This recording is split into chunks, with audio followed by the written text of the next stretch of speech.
We know from the court he was distracted. He was looking at his tarp. He wasn't paying attention to the signs. He had, I think it was like 400 feet out. He had noticed that there was a stop sign coming up. Plus, the stop sign was oversized, right? It was flashing, but he didn't see it. He wasn't paying attention to it. He was looking back in his mirror. And in my mind, I asked the question: secondary cause. Would it have made a difference if there were rumble strips, right? Because on that day, it was dry. The pavement was said to be dry. It was broad daylight, but the pavement being dry, no snow on it. It was April.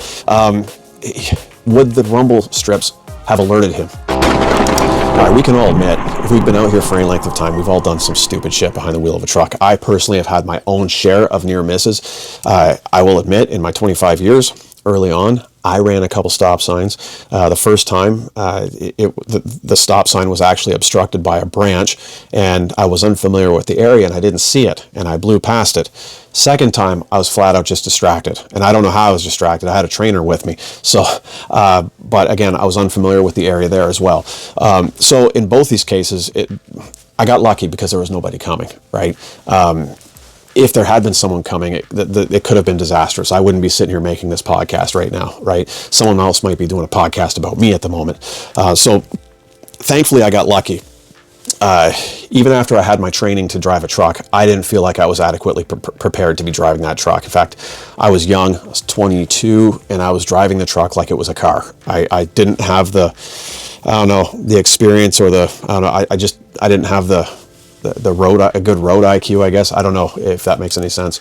So I got lucky, and that's not the case for Jaskrit Singh, who April 8th, 2018, ran a stop sign in Saskatchewan on Highway 335, corner of Highway 335 and 35, smashing into the Humboldt junior hockey team, which was on its way to a playoff game. He killed 16 young men and injured 17 more people, and countless lives just changed forever on that day, including his wife, and I think he had a kid at the time, and now he's got a 1-year-old that he probably 1.5, 2, who has special medical needs that they need, and so everybody's life has been changed, right? And I see all the comments about it, both for and against his deportation, okay? But for me, I'm more interested in the fallout from this. I'm more interested in the mechanics of it, how it happened, right? Because as far as I'm concerned,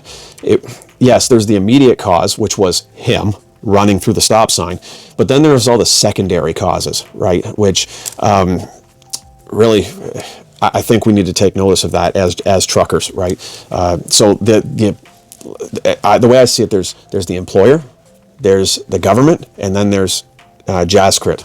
There's all three of those factors went together. The first one is the training that he received. He had his for his employer. He had his class 1 for about a year. Then he got hired on with this company, and it looks like he had about 2 weeks worth of training with someone in the cab with him. And he wasn't running a dry van. He was running a set of B trains, which to me is crazy. I can't imagine being a brand new driver learning on B trains. I know people have done it, but I wouldn't want to do it. I found them challenging, and I had been driving for years before I ever touched a set of B trains. So, but I don't think 2 weeks worth of training is adequate for you if you just had your AZ license for a year, you haven't driven, and then you get 2 weeks refresher with someone in the seat with you before you get set loose with a set of B trains. Now, I understand with trucking, when you get hired on, one of the things I find really unfair in this industry is that you really don't get adequate on-the-job training. Because just because you have your AZ, people don't realize that doesn't mean you're actually, fit to do the job. The bare minimum to drive a dry van, a 53-foot dry van around. That's what you're taught on in trucking school. You're not taught on all these specialized pieces of equipment, right? So just because you have your AZ, that doesn't mean you really know what you're doing, right? And I would argue that a new driver doesn't know what he's doing regardless, because you have to develop like a road IQ, right? Like I said earlier, you have to have there's an IQ you develop, and you don't have that when you're a new driver. Like I said, I was still driving like it was a car, right? There's things you just don't see when you're a new driver, but due to the demands of the job, customers needing to be served, employers, I believe it's almost by necessity they cut corners. They put you in the truck and they say go. It's just the way it goes, right?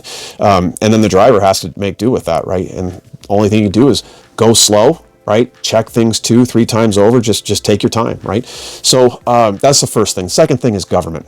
this intersection, there was a fatality in 1988, there was a fatality in 1997, and after the fatality in 1997, there were several recommendations made. A few of those were cut the tree line down, add some rumble strips, and put a caution light, I believe, over highway. I think it would be over Highway 33 or 35, just to give the people coming from the north-south directions, just to give them a heads up. Hey, look, there could be something coming the other way, because this intersection was a well-known danger spot. That 1997 crash involved a pickup truck and a semi-truck, and it actually wiped out a family of 6 in a pickup truck. They ran the stop sign and got smashed by a semi-truck coming the other way. So that intersection has a history of being known to be dangerous. And the recommendations that were made after 97, rumble strips, caution light, cut down the tree line, they were ignored. The government said, no, they'll just give you a false sense of security when you're driving, so we're not doing that, right? So they did put in a stop sign, and it had blinking lights. That's as far as they went. And so that's all they did. And so the question comes into my mind, okay, so we know from the court he was distracted. He was looking at his tarp. He wasn't paying attention to the signs. He had, I think it was like 400 feet out. He had noticed that there was a stop sign coming up. Plus, the stop sign was oversized, right? It was flashing, but he didn't see it. He wasn't paying attention to it. He was looking back in his mirror. And in my mind, I asked the question: it's a secondary cause. Would it have made a difference if there were rumble strips, right? Because on that day, it was dry. The pavement was said to be dry. It was broad daylight, but the pavement being dry, no snow on it. It was April. Would the rumble strips have alerted him, right? Would he be like, oh shoot, I'm getting close to a stop sign, right? He didn't. We will never know because he didn't have the rumble strips, right? So that's the context before and then during. Now after the accident, now what's happening after the accident? Now that the accident has happened, they've added the rumble strips, I'm told. They've chopped down the tree line. There's a couple of driveways that they've decided to move that from businesses that were near the area.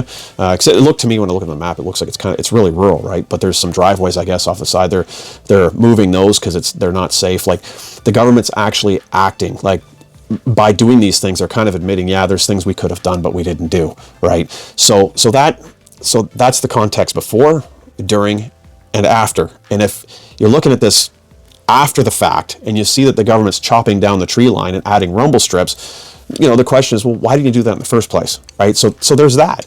And then there's Mr. There's Mr. Singh, Jazzcrit. There's his actions, right? I do believe inexperience matters. I do believe the fact that he probably didn't know the area matters. And it matters that, why was the tarp flowing around, right? That kind of gets to me, right? Was his own inexperience that he was looking back at this tarp because he didn't tarp it right to begin with, right? So that question there, right? He wasn't watching what he was doing, right? So that's the obvious immediate cause. He wasn't watching what he was doing, right? So that's the perfect storm. You've got the immediate cause, then you got these secondary causes that should have been maybe looked at. I don't know that what can be done about company training, because, like I said, the market is what it is. But regardless of that, what's happening to him now, right? He was found guilty. He did 8 years in prison, and now he's being deported. And his family's going to be broken up unless they choose to go with him. So, and he's got a special needs kid. Especially the kid needs medical attention, special medical attention. So I think the takeaway for us as drivers has to be, regardless of, your company's training, regardless of the secondary causes, we are the ones that are going to be held responsible, right? That's what I take away from this. So if we as drivers see something that we believe is unsafe, that's when we need to slow down a little bit and maybe ask for some additional training, right? If it's unsafe, refuse to do the run till whatever is unsafe is fixed, right? So because in the end, shit rolls downhill. And like one of the MTO officers said, you're the meat in the seat. You're the one that's going to be held responsible no matter what your employer does. You're the one that's driving the truck. We are the last line of defense. So that's my takeaway from it. No matter what happens, no matter what the secondary causes are, no matter what your company did, we're the ones held responsible. We're the ones that are going to get all the hate. We're going to have to face all the consequences. And I get it, because I've had it where at work, you have your boss who does not want to ever say no to a customer, right? So they're going to push you. And then there's you've got a family to provide for, and you got your own future interests in regards to your CVOR, right? You want to protect your record, because your CVOR being clean is your ticket to be able to go to another company, right? It's your ticket to getting a good job, right? And so you have your own interests, your carrier has their own interests, and sometimes those interests collide. And sometimes you have no choice but to stand up for yourself, right?